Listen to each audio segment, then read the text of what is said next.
কবি রজত শুভ্র মজুমদার আমার খুব প্রিয় কবি। তার লেখা কবিতার সঙ্গে আমি কিছু রবীন্দ্রসঙ্গীত গেয়েছি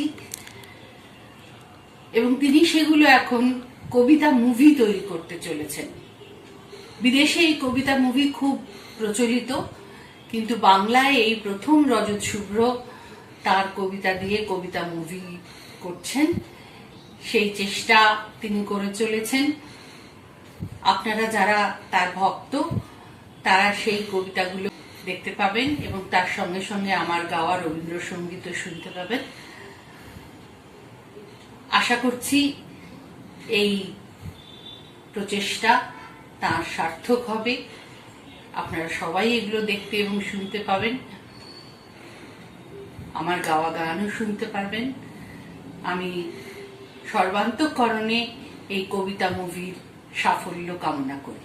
নমস্কার।